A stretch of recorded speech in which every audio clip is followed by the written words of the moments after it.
Hello and welcome to the Memory Card. It's E3 season of time of year that I really love, and we've already had a fair amount of press conferences so far. I've already had the EA press conference, Microsoft, Bethesda, Square Enix, and Ubisoft, and I'm going to go through all those fairly quickly and give my thoughts on them. Later tonight we have the Sony press conference, and tomorrow I'm really looking forward to the Nintendo press conference as well. That's the one I'm anticipating the most. But we've had some good ones so far and some not so great ones. Starting off with the EA press conference, and just about every year EA does a good job of setting the bar pretty low for presentations, and for the most part they kept that standard this year as well. So I'll just go through the things in the press conferences that I particularly cared about. I'm not going to go through each individual detail. And as usual, EA spent a lot of time on the sports games that I don't really care about. One particular highlight of the press conference was Andrea Renee hosting it, because she's a very likable professional person and she kept some energy going and did her best to keep things on track, even though there was quite a lot of awkward parts throughout the entire press conference. So the two particular EA originals that they showed off interested me. For instance, Unravel 2, the first one they showed. That one looks cool. I never played the original Unravel, but it looks really good and it's already out. It came out the same night as the press conference. So I might have to check that out at some point, see how reviews do for that. And then the other EA original, called Sea of Solitude, looks beautiful, and I'm definitely interested in it. The woman that was the head of making the game from her studio in Berlin, she definitely seemed very passionate, and I'm looking forward to seeing how that game turns out as well. I'm definitely interested in it. It's one of the few games they show that interest me, and I love that EA is definitely continuing the tradition of making the PC community really angry by turning beloved franchises like Command and Conquer and Dungeon Keeper into terrible mobile games, and they spent way too long on that Command and Conquer mobile game, so that was also stupid.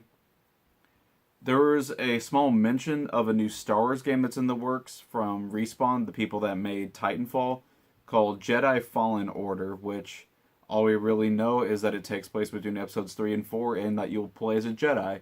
No art, no logo, nothing, just a kind of awkward conversation with the dev just mentioning that the game's being made and that it's supposed to come out, I think, holiday next year is what he said. Holiday 2019, something like that. But also with other Star Wars news, they focused a fair bit on new content that they're going to do with Battlefront 2, but there's not really any hope of that game being salvaged as far as I'm concerned. Maybe at some point EA will finally make a Star Wars game that holds a candle to the original Battlefront 1 and 2 back on the original Xbox and PS2 and PC, but I have my strong doubts. And as far as the ranking of the conferences go, EA is definitely on the bottom. But following that was the Microsoft conference, which I was interested in because, quite frankly, I have not cared at all about the Xbox One since before it came out. I was immediately turned off from the console from its original reveal. I had the 360, but I still have my 360 I had back in the day right next to me. And I've got the original Xbox that I had when I was a kid. Although now the power button's not wanting to actually turn the console off anymore, so I have to unplug it, which is a pain. But I am someone that grew up loving Xbox consoles, but the Xbox One just has not really had any games that made me care about the system at all. The one game they really had, Cuphead, I could play on my PC, so that got rid of that for me. But I was going into the Microsoft conference hoping that they would finally interest me in the console, and it definitely made steps towards that this time. So, Ori and the Blind Forest 2 looks gorgeous. The first one also looks amazing. I still need to play that one as well, but Ori 2 looks right up my alley. If I remember correctly, it was shown last year, but actually was given a release date and all that this year. Tales of Vesperia Definitive Edition looks great, but I'm also glad it's coming to the PS4 and Switch, so I'll just pick it up on Switch. And that's kind of something that's a running issue with this presentation and also the years past with the Microsoft conferences. They focus a good bit on the third-party games that are not exclusive, which just makes me interested in games that I'll pick up somewhere else. Not really anything that's making me want to go buy an Xbox One. Kingdom Hearts 3 looked good. They showed a trailer for that, and it's interesting that they managed to get near Pixar level qualities there. Although I do miss some things from the prior games, like the voice actor for Sora. And there's some I don't know, the faces look a little bit weird to me, but maybe that's just me. I haven't really seen other people talk about that. And they started off the Microsoft conference with Halo Infinite, which just showed a little bit of a trailer. It only really showed that it's a Halo game and nothing really other than that. Don't know if it's single player focused, if it's multiplayer focused, really anything about it other than the trailer looks pretty. And there were some other things that were shown that definitely interested me, like the new Gears of War, Gears 5, actually looks good. I completely skipped on Gears of War 4 and Judgment, but I did like the Gears of War games on the Xbox 360, so based off of what was shown in the trailer, I'm definitely interested in what's going on with Gears 5. And also, the Gears of War Tactics game that they're doing looks cool. It kind of looks like a more story-focused XCOM with Gears of War and in that universe, and that definitely looks interesting. I'm going to keep my eye on that.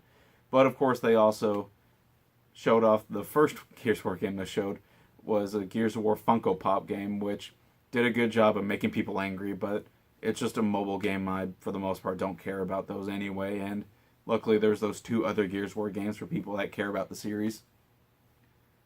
The also showed the trailer for the new Metro game, and that looks good. Don't really have anything else to say about that. I played a little bit of the prior Metro games. They're good. I've just never really stuck with them that long. Sessions was funny because whenever it first showed the trailer, it made people excited because they thought maybe it'd be a new skate game, and for some reason people care about the skate games. I always hated them. I tried playing it back in the day on the 360, but I despise how those games play, but skate has its fans, so hopefully Sessions will help for those people.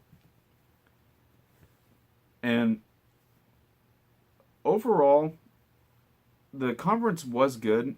It had the big problem there with the lack of major exclusives, because with pretty much every Xbox exclusive, they're all on PC also, so they're not really exclusives. And they keep using the dumb terminology where sometimes it's the world premiere for a trailer, sometimes it's console launch exclusive, or sometimes it's just exclusive. I wish they would just pare down their language to what made more sense, but whatever. The focus on Game Pass and also the acquisitions and creation of 5 new game studios was definitely interesting. I'm a little worried about their acquisition of Ninja Theory, the people that made Hellblade, because I'm worried that it might prevent them from having the freedom to make games for multiple platforms, but hey, maybe they'll start making more exclusives for the Xbox, make me care more about the system. But the focus on Game Pass did definitely interest me. The Game Pass is a fantastic service. I can't fault Xbox for its services and the backwards compatibility.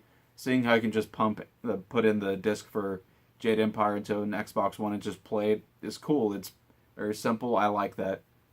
But this conference didn't just sell me on buying an Xbox One now, but they're making steps towards that direction, which is definitely a positive. It's better than Microsoft conferences I've watched in the past few years, this generation. So it's definitely above the EA press conference, but I can't say that this conference really blew me away.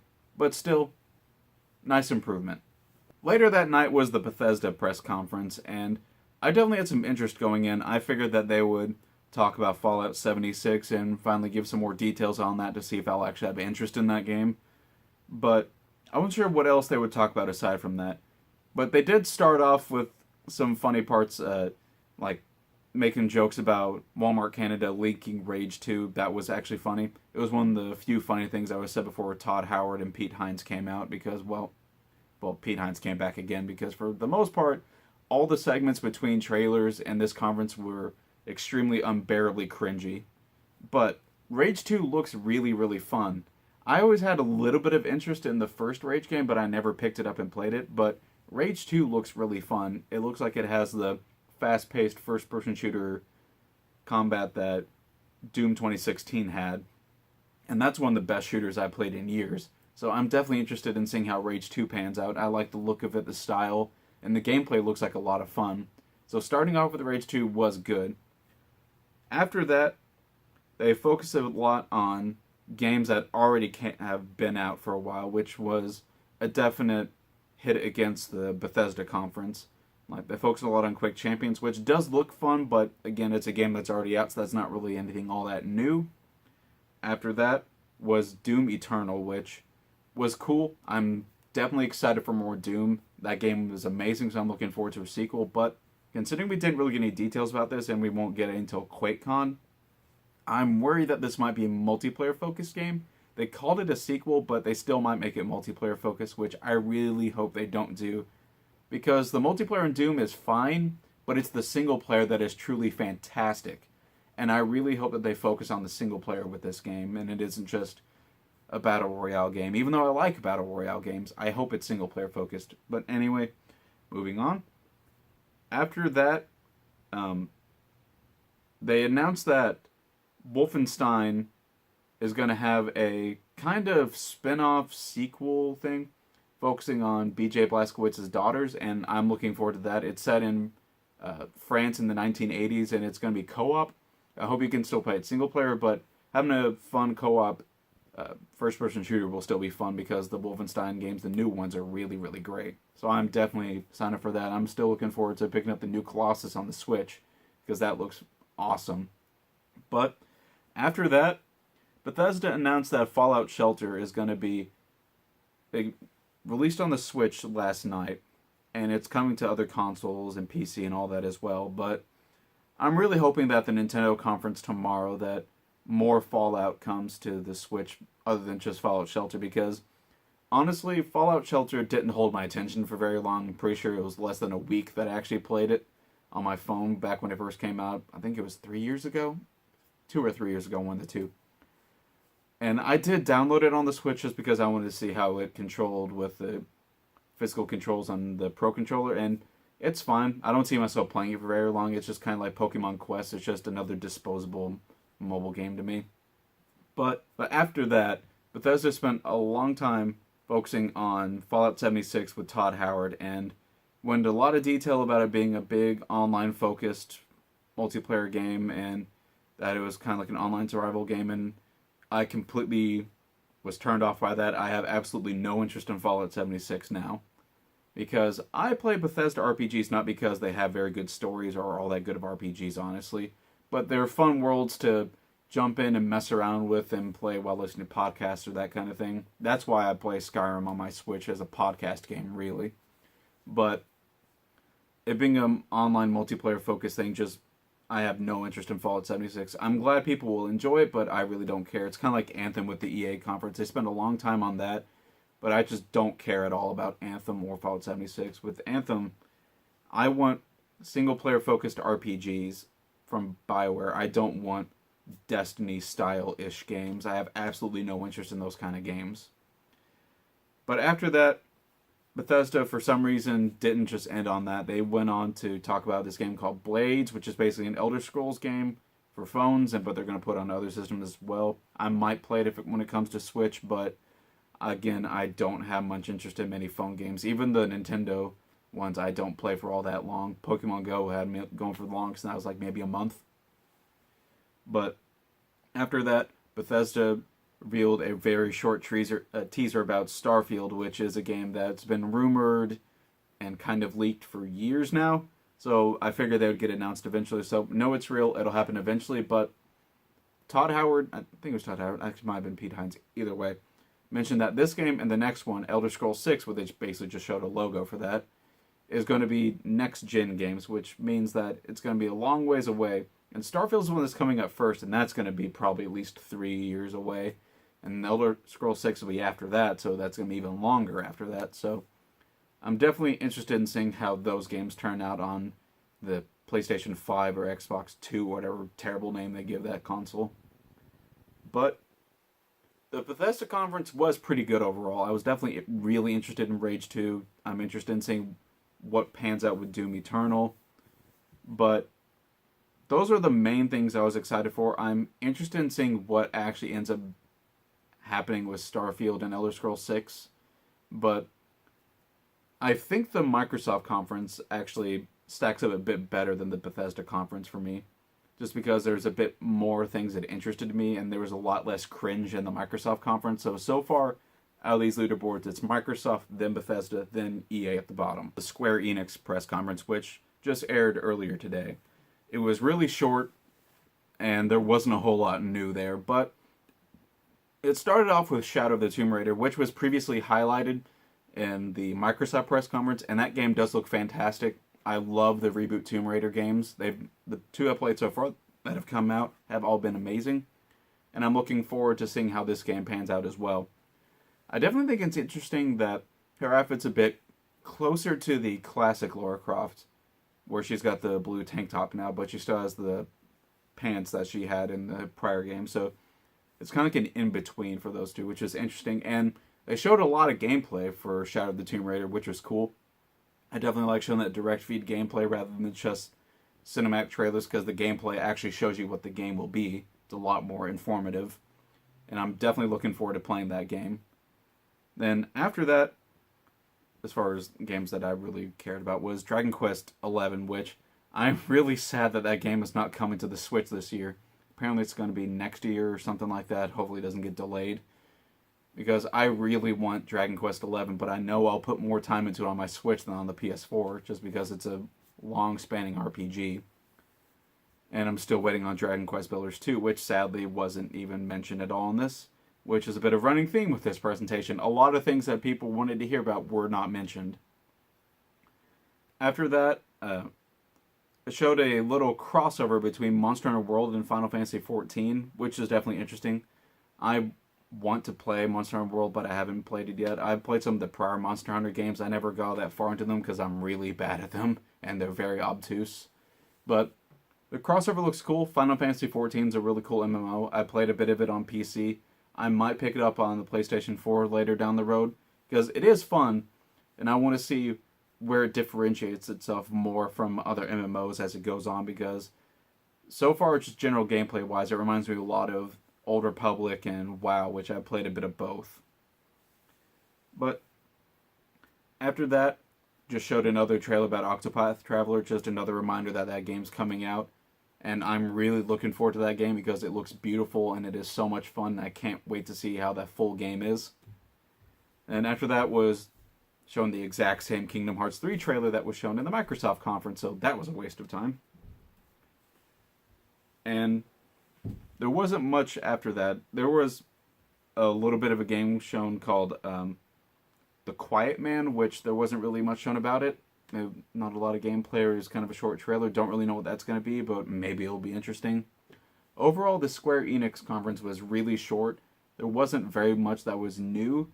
It was mostly just rehashing information we already knew. So, aside from the Tomb Raider gameplay and that crossover between Final Fantasy XIV and Monster Hunter World and The Quiet Man, and showing that exact same trailer for Captain Spirit, whatever it was, that was also shown in the Microsoft conference, there wasn't really very much new. So, as far as the current leaderboard stacks up, Microsoft's winning so far. Then after that, I would say Bethesda, then probably Square Enix, then EA definitely at the bottom. There's not much for me to say about the Devolver conference other than it was amazing. You should go watch it. They at least matched, if not exceeded, last year's presentation. So if I wanted to include Devolver, Devolver wins. But excluding that, so far Microsoft is pulling ahead, and I'm interested in seeing how the Sony conference pans out later tonight, and then the the Nintendo presentation tomorrow I'm extremely excited for, so definitely excited to see how the rest of E3 pans out. The Ubisoft press conference is a bit interesting, because often it's a bit hit and miss. Sometimes there's really great parts and really bad parts. Last year's press conference was actually really good, but this year started like the last year with a really obnoxious, overly long musical number for Just Dance, which I just don't really care about. But after that was another trailer for Beyond Good and Evil 2, which I'm glad they finally showed some gameplay, but kind of like how I feel about Anthem and Fallout 76, it's shaping up into a way that I'm not sure I'm happy about, because part of what's so great about the first Beyond Good and Evil is that it's a focused single-player experience, and this one, it seems like it's going to have a lot of bloat to it, but I'll still try and give it a chance. And the trailer does look cool, and I'm glad we got to see some gameplay finally. And also I'm glad they finally showed Jade as well, so I know she's at least in the game. After that was Trials Rising, which, that game looks fun. I haven't played a whole lot of the Trials games, but they always seem like a good time, and this one looks good and looks like it'd be pretty fun as well. And after that, went on for a while about the Division 2, and I really do not care about the Division 2. It's in the same boat as Destiny for me. I just could not care less.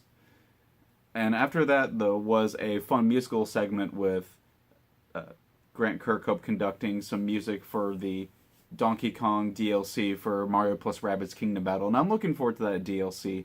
And this was one of the only musical segments so far in any of the conferences that I've actually liked.